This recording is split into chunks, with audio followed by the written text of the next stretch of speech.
Welcome to the 5th Annual Nobel Symposium. This annual symposium, celebrating the recent Nobel Prizes, was initiated a little bit more than 4 years ago by Doug Doran.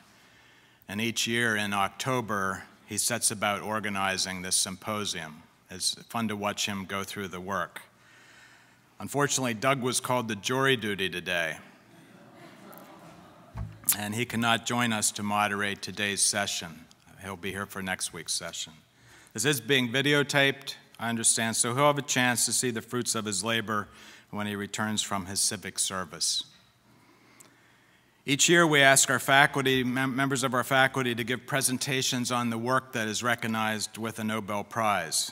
And it's really one of the signs of our strength as a research university that Doug is always able to find members of our faculty who are experts on the work being done, and we're pleased to be able to share this expertise with the broader university community.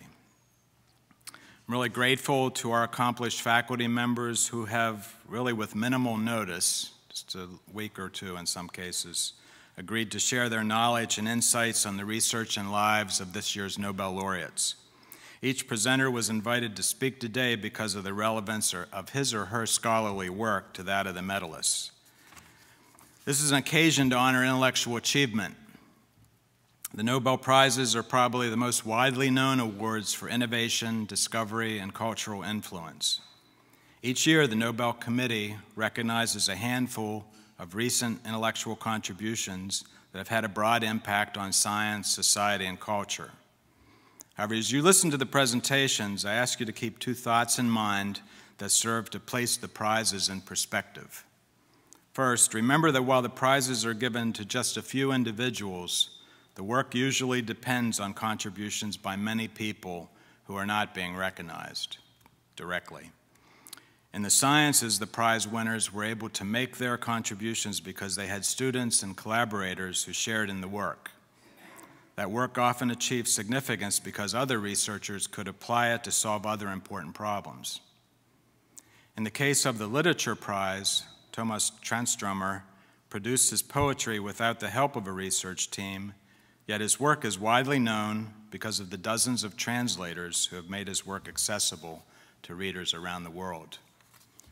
The second point to keep in mind is that many other scholarly achievements also deserve recognition at this level. This is true in the fields where Nobel Prizes are awarded, of course, but even more so in fields, mathematics, history, literary criticism, for example, where there are no prizes that get as much attention as the Nobel Prizes. Let's consider today's symposium then not simply as a way to recognize a few people and ideas that earned a big prize, but as part of a larger effort to facilitate discussion of emerging new ideas in all fields and share our knowledge about them across the university community. So I want to thank you all for joining us today. I hope to see you here next week at this time for presentations on the Peace, Economics, and Physics prizes. First, we're going to turn to the Nobel Prize in Physiology or Medicine. Our presenter is going to be Katherine Grimes. Katherine is an assistant professor in the Department of Chemistry and Biochemistry and is really new to the University of Delaware. She just started late this summer. Her work on the immune system is directly related to the work of the Nobel laureates in physiology or medicine. After earning a BS in chemistry at Villanova, she went to physics for graduate school. She moved with her research advisor to Harvard then, where she earned her PhD in chemistry. While a graduate student, she played a large role in developing the curriculum for a new introductory course that integrates chemistry with molecular and cellular biology. It's going to sound familiar to some of you. That's exactly what we're planning for implementation in ICELab. Katherine stayed in Cambridge to do postdoctoral work in molecular and cellular biology.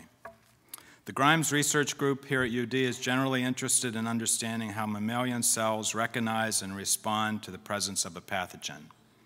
They take a chemical biological approach to investigate this problem, utilizing a host of tools such as organic synthesis, molecular biology, biochemistry, and bacterial cell engineering. Please welcome Katherine Grimes, who will describe the work that earned this year's Nobel Prize in Physiology or Medicine.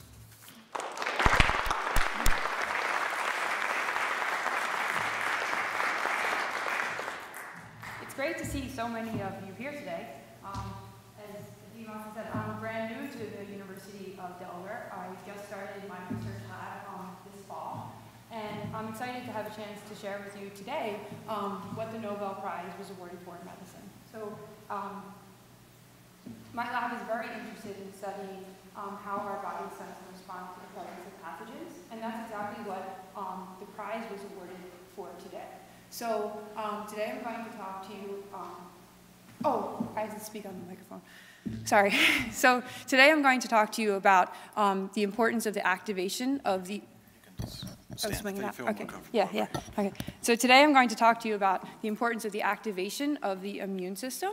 It's greatly influenced how I thought about setting up my own laboratory, and I hope to convince you why this work is so important.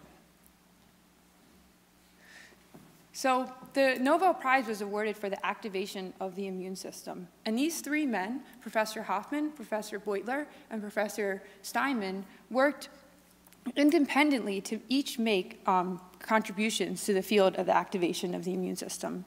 However, as scientists, we often publish our work, and these men were able to influence each other's work. And I think it's wonderful that the Nobel Prize, the Nobel Committee recognized this fact and honored these three men who, even though they worked independently, they each indirectly affected each other's work.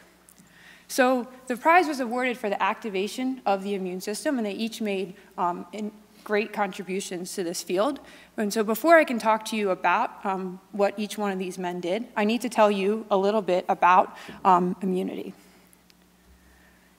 So what is immunity? Well, our immune systems are our body's lines of defense against pathogens. And it being the fall and being football season and being at the University of Delaware, I couldn't help but make the analogy between the defensive line of a football team and our immune system. So here you see UD's football team on the 1st yard line, and they're defending the Naval Academy from getting into their end zone. They're blocking them from coming in. They're their active defense team for making sure that they do not score a touchdown. And that's exactly what our immune system does. So our immune system is our body's line of defense against invading pathogens. So you can see here this little cartoon. This pathogen could try and invade a human cell, but we have defense systems which we put out. And we have our first line of defense, which is our body's innate immune system. And this is activated within hours of seeing a pathogen. So if you cut yourself or you get a cut, within hours, this system is activated to start fighting the infection. Oh, okay, thank you. So within hours, this is activated to start fighting an infection. And the system is broad acting. It's out there trying to just kill anything that is activating your immune system. And our bodies also have a second line of defense, and this is our adaptive immune system. And you might be familiar with this if you were ever immunized for a particular virus, such as a chickenpox. This is what you're activating. You're activating your adaptive immune system. And this system takes much longer to activate. It actually takes days to activate. However, it's very well, a lot of research has gone into understanding how antibodies and T cells work. And more importantly, this system has memory, meaning that it can remember being infected with a pathogen, and since it can remember, it will stimulate a response faster when it's infected with the same pathogen the next time. So there's two lines of defense against invading pathogens. There are our body's first line of defense, our body's innate immune system. It's built within our genome, so we have all of the genes and proteins necessary built within us. It's innate. However, and it activates very quickly, and it's very quick acting system. We also have this adaptive immune system, which is the second line of defense. And in the field of immunology, this branch of our immune system has gained a lot of limelight. This is where a lot of the focus of immunology has been focused on for the past 100 years. It's been focused on this adaptive immune response.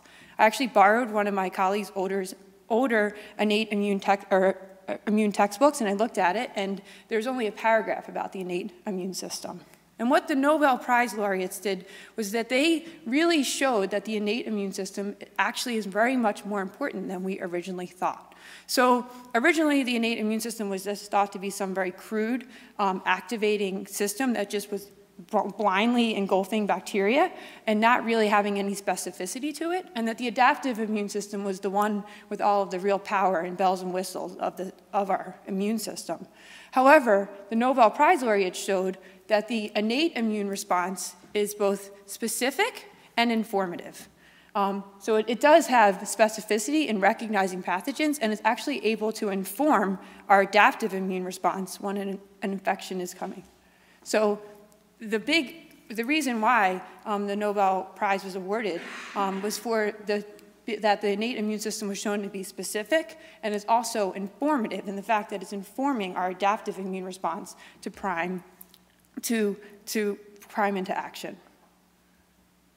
So how does the innate immune system detect pathogens? How does it even recognize that a bacteria or a virus is around?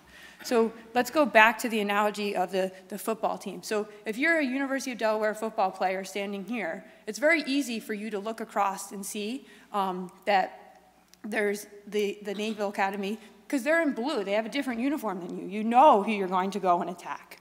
And our bodies do the same thing. We look at pathogens and we try and pick out pieces that are different, what's different about us and them. And what we are able to do is we're actually able to recognize distinct features of different particles, virus particles, different pathogens. So for viruses, they contain different nucleic acid building blocks. So their nucleic acid building blocks are slightly different than ours, and we're able to recognize that. Bacteria have a bunch of different structures that we recognize, but one of those is this funny looking little tail, and that allows the bacteria to swim around to search for food, and we can recognize these things called flagellin. And for fungi, we're able to recognize their cell walls, shown here in bold yellow. So we're actually able to recognize these distinct features. But a major question that existed in the field of immunology is how do we recognize these features? So it's one thing to think about that the football player can see the other team because they have a different uniform, but how do they know when to go into action and actually attack that player when the whistle blows? What's the recognition and activation step that happens? And that's what Professor Hoffman and Professor Boitler, that's what their half of the prize went to, discovering the receptors and the way that these receptors activate the immune system to generate a very specific response. So I'm going to talk now about what these two men contributed to the prize, and I'm going to start with Professor Hoffman because his contribution came before Professor Boitler's.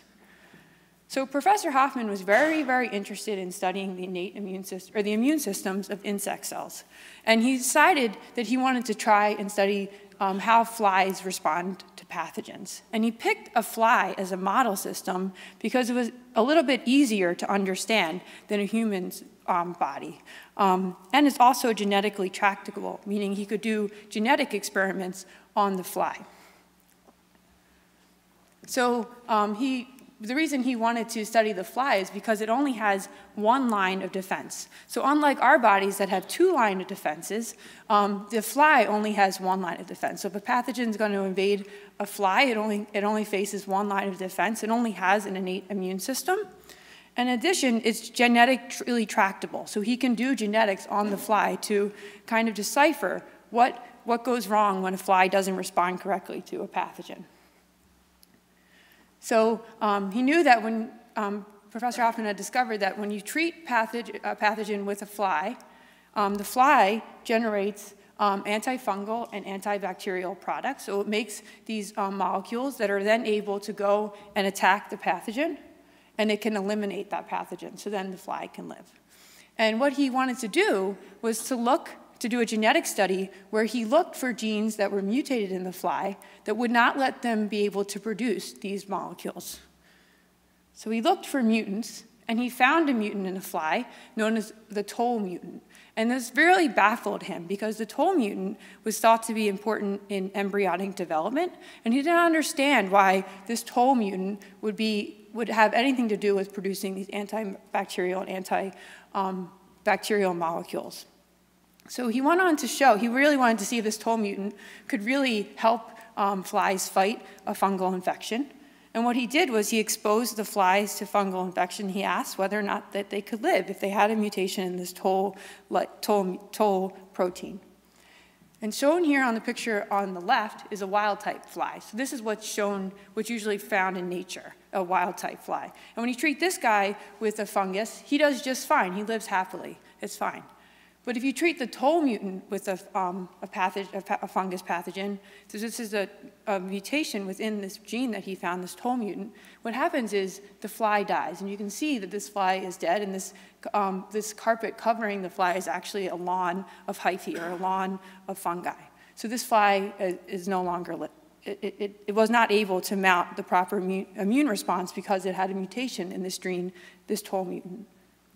And what he went on to show is that these toll proteins are actually receptors for the pathogens. They're actually able to sense and respond to these pathogens, and that these are very specific, and that they help in destroying this pathogen. So it was really interesting that he showed for the first time that organisms have receptors that generate a specific program to target and kill pathogens.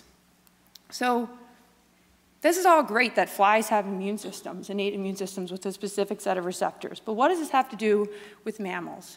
And in the field of immunology, we were they were baffled in a way because we knew that we had genes in our genomes that looked like toll proteins found in flies. But we didn't understand what they were doing. We just knew that they were there. And it was this finding that kind of helped us, primed us to ask whether or not these genes that we knew we had in our genomes, whether or not they were important for mounting an immune response. And that's exactly what Professor Boitler did. He was very interested in studying these toll genes. And in fact, we actually ended up calling them toll-like receptors, or TLRs. And he was interested in studying whether or not these would help mice fight an infection.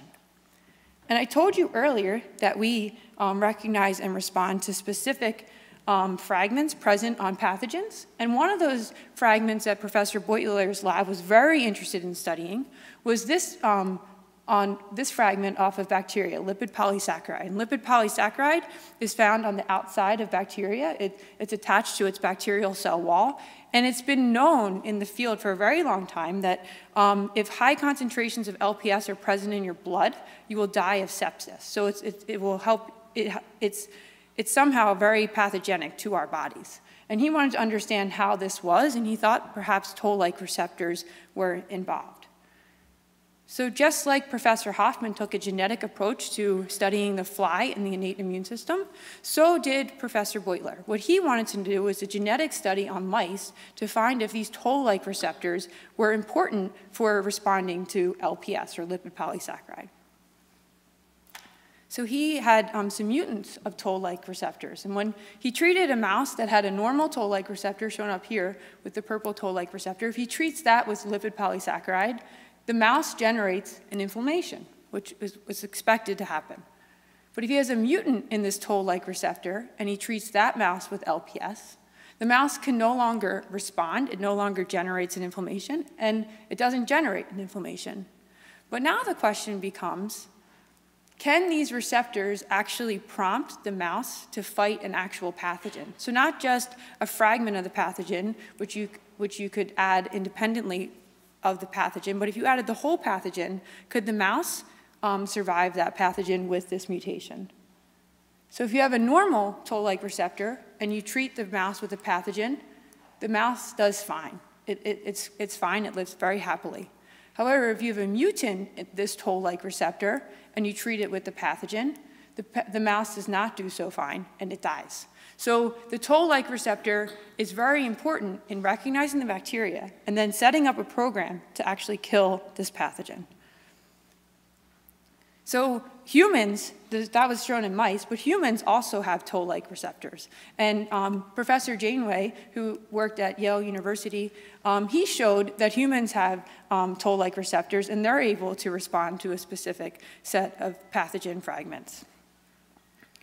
So these men really challenged us to rethink the innate immune system. A system that we thought was very crude and very general and not specific is actually very specific and informative.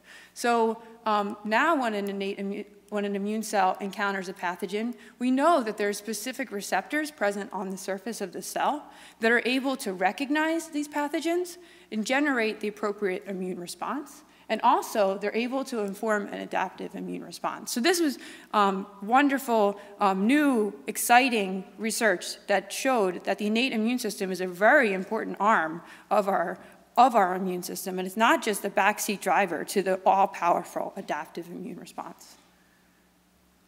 So I talked a lot about what Professor Hoffman and Professor Boitler have done to their contribution in the Nobel Prize, but I haven't spoken about what Professor Steinman has done.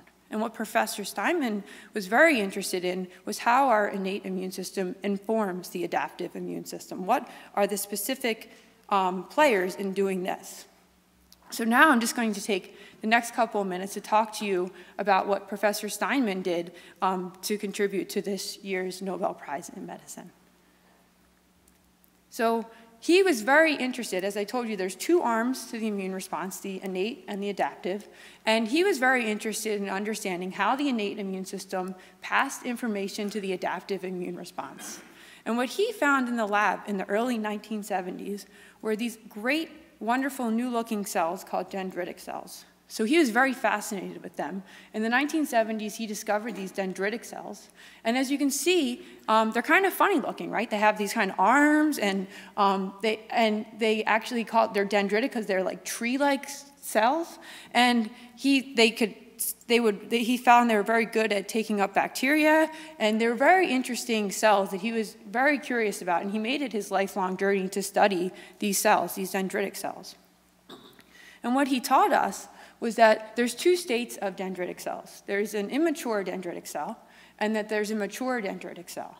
And the way that this cell grows up in a way is when it interacts with a pathogen. When it interacts with a pathogen, all of a sudden, this DC, or dendritic cell, becomes primed to be a mature dendritic cell, and then this cell can go on to activate killer T cells, which are part of the adaptive immune response, and their name sounds kind of mean, because they are killer T cells, and they will go out and exactly set up a huge immune response to an infection. So he showed that it needed to be primed with pathogens. And it's very cool that he's included in this year's Nobel Prize because dendritic cells have toll-like receptors on them. So now we know that these receptors, these blue Mickey Mouse-like structures, these toll-like receptors, are able to receive a pathogen, and it helps a dendritic cell prime itself to become a mature dendritic cell, which can then activate an adaptive immune response to set up these T cells to kill, set up a specific program to kill a specific pathogen in a very, very specific way. So it's the responsibility of our innate immune system to set this program in action.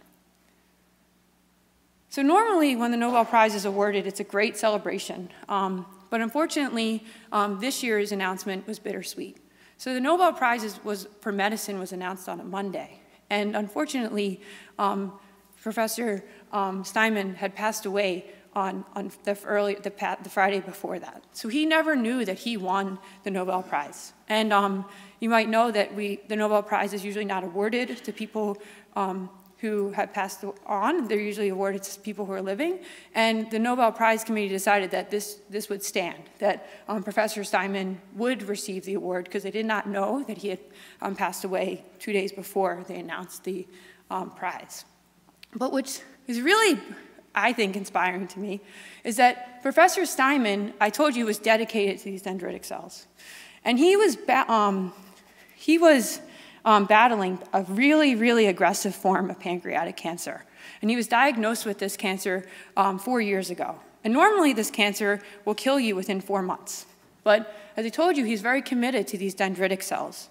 And what he wanted to do was he wanted to use his dendritic cells and the ability to prime an adaptive immune response to treat his cancer. And he did that. So he's been called to have the ultimate experience in personalized medicine. They set up a one-person clinical trial at Rockefeller University in which he tested whether or not this theory would work. So what he wanted to do was he wanted to take they harvested immature dendritic cells from him, And then they treated it with parts of his tumor and other parts of adjuncts, other parts of bacteria that would be known to prime this mature dendritic cell. So now the mature dendritic cell is primed with parts of the tumor that can go in and inform our adaptive immune response to set up killer T cells that will attack his tumor. And it's not known for certain whether or not this worked, but he believed it did. He believed it extended his life from 4 months to 4 years. And I think that's amazing that he dedicated not only his life, but his body to his research to show us how powerful these dendritic cells can be in treating an infection and how powerful our new knowledge of innate immunity is in treating cancers. So the innate immune system is now a prominent arm of our vision of immunology. It's very specific, so it's specific and informative, and it's able to inform an adaptive immune response. And this is work that these 3 men taught us how this system works. So we've already shown, Professor Steinman has shown us that this is going to be great for making new vaccines for cancer, but it's also being used to make new vaccines for HIV.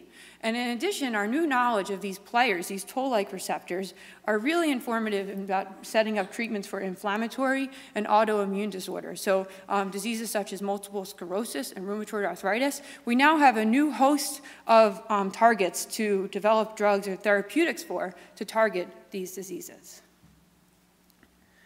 So I just want to take the last few minutes of my talk to highlight some of the research that's going on at the University of Delaware that's related to the innate immune system and what researchers are doing here to actively address problems in this area of science. So these Professor Michelle Parent and Professor Philetta Boyd, what they're really interested in doing is they're interested in understanding what makes bacteria bad.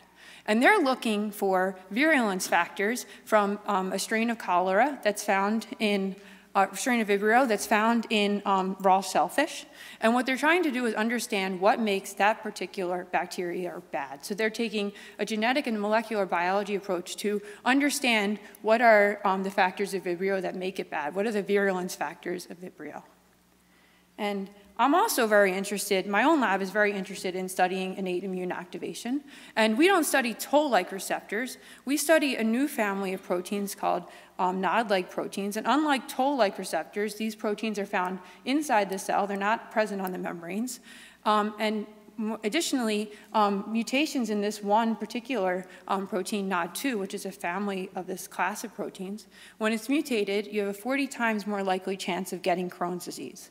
And it's thought that this protein NOD2 responds to a particular fragment of bacterial cell wall known as mammals dipeptide, which is just simply 1 carbohydrate and 2 amino acids. So I'm a chemist, so I like to actually think of what the molecules look like. And I'm very interested in understanding how this process works. How is mammals dipeptide dissected out of the peptidoglycan to actually activate NOD2, and whether or not NOD2 is a true immune receptor. So I'd just like to close today by honoring one more time the Nobel Prize laureates in medicine, and also to thank them for providing us with a whole new playbook of treating immune and autoimmune diseases. And I'd like to thank you for your time and attention. So thank you very much.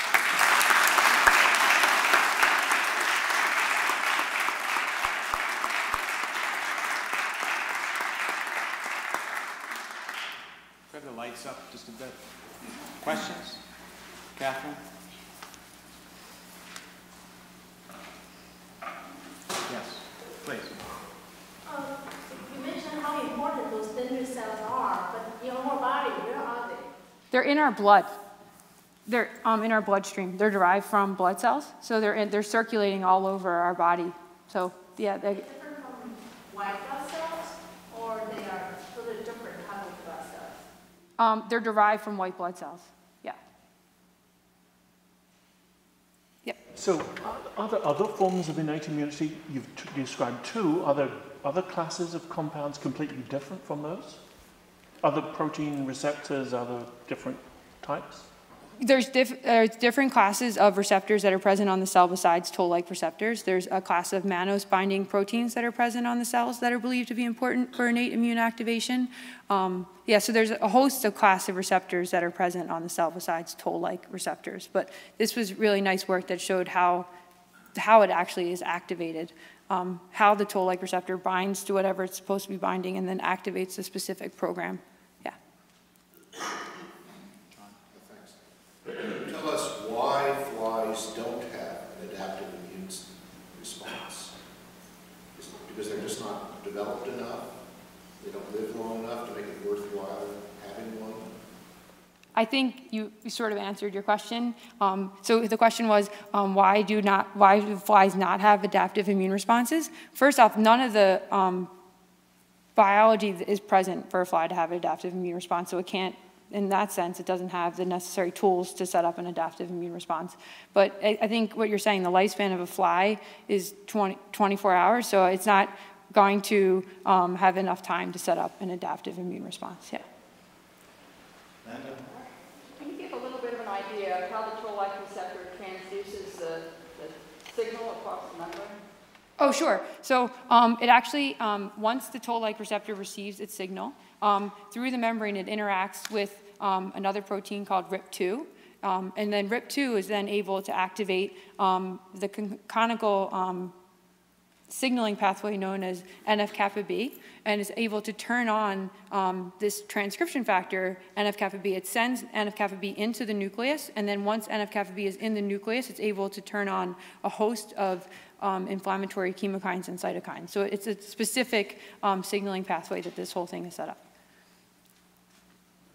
Yep. Are there any vaccines currently that target the innate immune system versus the other one? There's no vaccines currently on the market that do that. They're all in clinical trials as we speak, yes. It's sort of new. Since it's just been discovered in the past 20 years, it's in the all, getting everything through a clinical trial, yeah, it's all. It takes a long time. Thanks for a great presentation. Okay, thanks. Thank you.